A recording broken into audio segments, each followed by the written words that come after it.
Welcome to the Exhale Podcast, a candid conversation about current matters relating to respiratory diagnostic and lung health. Today's host is Mark Russell, Marketing Communications Manager for Vitalgraph in North America, a global leader in respiratory diagnostics. Today, we talk to Dr. Frederik Trinkmann. Dr. Trinkmann is a pulmonologist for Heidelberg University in Germany and a specialist in intensive care medicine. Our discussion is about oscillometry, a method of testing using sound waves that are superimposed on normal tidal breathing.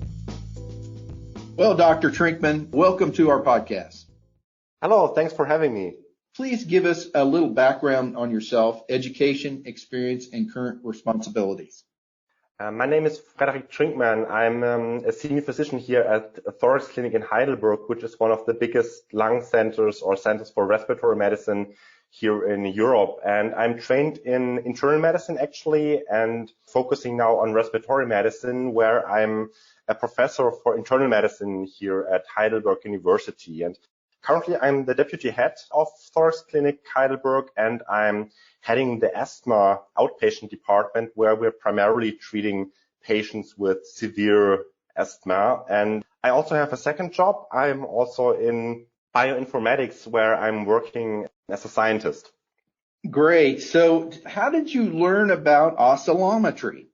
So we've been using oscillometry for a really long time, and that started in the early 2010s actually, where we had growing interest in more sensitive and reproducible lung function tests that would not require much patient collaboration. And this is a point where you easily learn about oscillometry because it perfectly fits in these things we needed.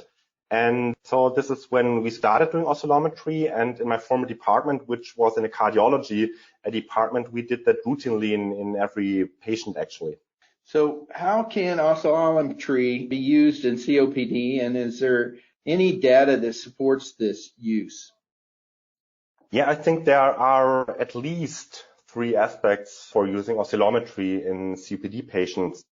First, we have these patients with an established diagnosis, but where we have a discrepancy between the reported symptoms on one hand and the impairment in the conventional techniques that is mostly based on spirometry on the other side. And we've learned from data we have that small airway disease is frequent in quite a lot of these patients, which reaches numbers to up to 90% with a known diagnosis. And we have a close link to typical symptoms that occur in COPD, which is dyspnea, cough, or phlegm. So this is one group where we have a discrepancy between the conventional diagnostic tests, which are insensitive to these small airway changes, and clinically reported symptoms and also reduced quality of life. The second group relates to early diagnosis of COPD. This is anything that is currently discussed under the pre-COPD term, which is not that clearly defined, but I think it's a really relevant and huge topic because we often have these patients with preserved lung function in conventional tests and spirometry, namely that these patients have typical symptoms. And these cannot be detected with spirometry because it's insensitive to these changes. And that's something that was published in the New England Journal of Medicine nearly 6 years ago by James Hawk.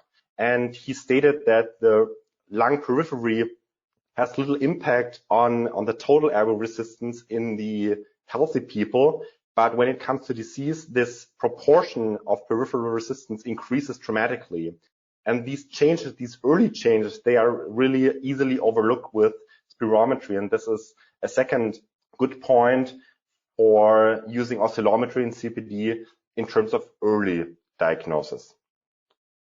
The third point would be an improved functional phenotyping, which does not include only the patients we see in spirometry, which suffer from central obstructive disease, but also other patients who have like a predominant emphysema, for example, or small airway disease, as we discussed. And it has been demonstrated, for example, in data we captured that these changes are associated with eosinophilic airway inflammation, so a type that is similar to asthma, but these patients still suffer from a COPD. So this is another really important topic: small airway disease, inflammation, and functional phenotypes that we can use oscillometry to define these patients.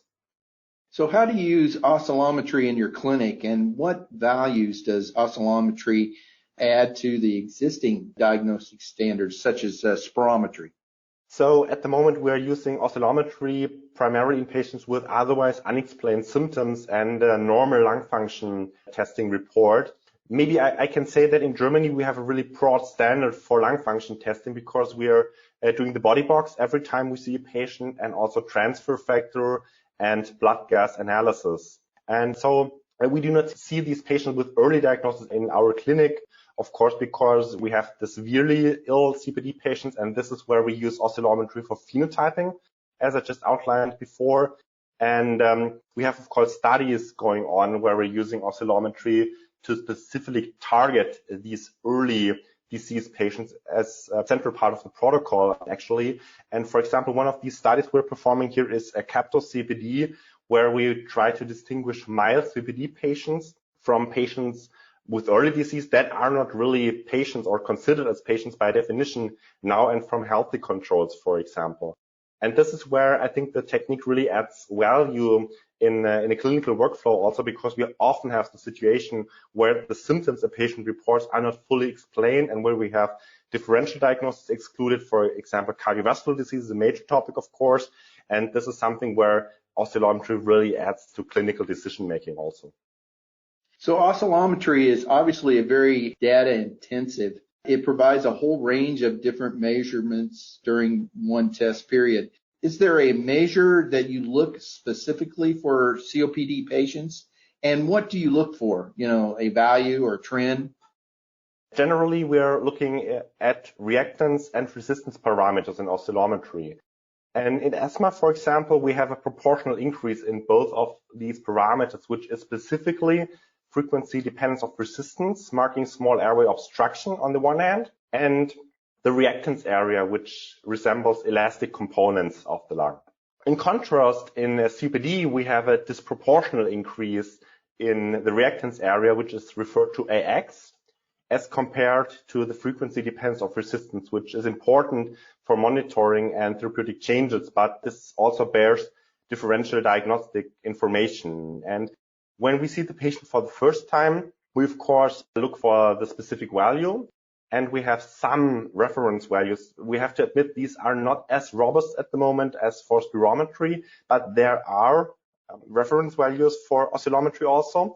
And when we see the patient again, that becomes more easy because we can, of course, also look at trends in these parameters, and especially AX is a really sensitive parameter when it comes to short-term but also long-term changes in COPD specifically. Do you also use oscillometry for patient monitoring? And how can these monitoring steps help clinical decision making? We perform these oscillometry measurements as we do usually with lung function testing. So in Germany, that's within 3 to 6 month intervals. And for patients with asthma, for example, we could recently establish MCID values, so values for the minimal clinically important differences, which helps in assessing therapeutic effects. Can you think of some examples of how oscillometry has improved patient outcomes in your practice? Yeah, I will well remember one COPD patient with a really early or mild disease. He only had mild obstruction in spirometry, but he reliably reported strong dyspnea that was not explained by lung function testing. And at that time, he was on anti-obstructive monotherapy, which was standard for the time we saw the patient for the first time.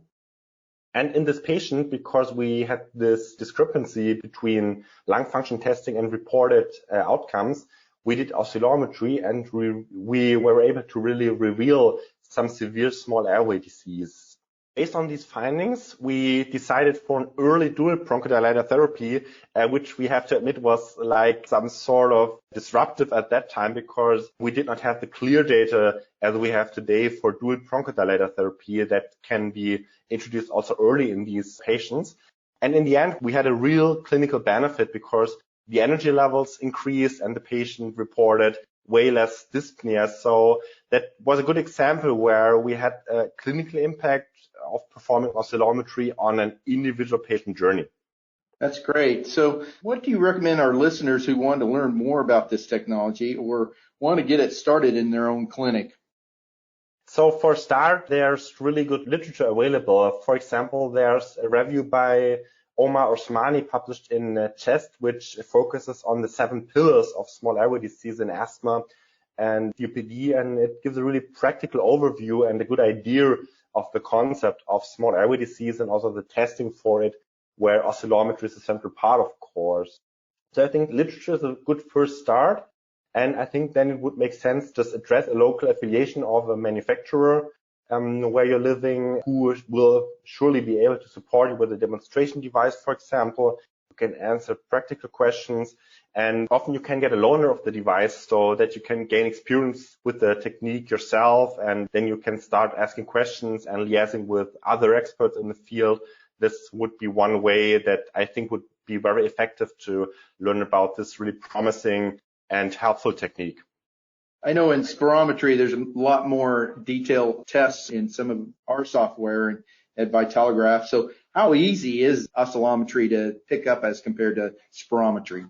So that's a good question that I get asked a lot, of course. And I always like to do some provocation on that, because I can say that oscillometry is actually way easier to perform as compared to spirometry.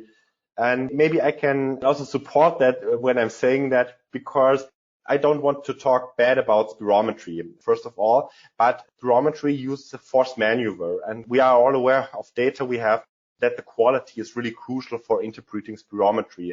And that has large variation depending on the setting where you're doing it, in the GP setting, for example, or in a lung clinic.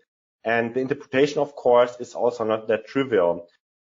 In oscillometry, we have a tidal breathing maneuver, which is really easy to perform, which only lasts like 20 seconds. And you don't need much training, neither by the technician who performed the measurement, nor by the patient. And so actually, it's really easy to learn. Of course, the interpretation, you have to gain experience with that, just to have like some basic aspects that will help you in your everyday practice.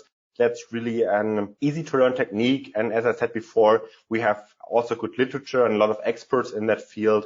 So I think this is not a major impediment to the technique as compared to spirometry. And so basically, it really helps the patient outcome to having the two diagnostic technologies there to really be able to pinpoint any type of problems the patient has. Yeah, definitely. I totally agree.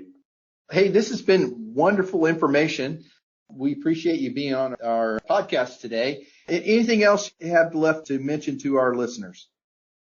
Maybe one quote I like by Steve Jobs, "Stay hungry, stay foolish," is a really good quote in this context, because I think it would just really make sense to have the eyes open for new techniques and learn about these really interesting technique that I think will help us in the future a lot with phenotyping and also early diagnosis of the disease.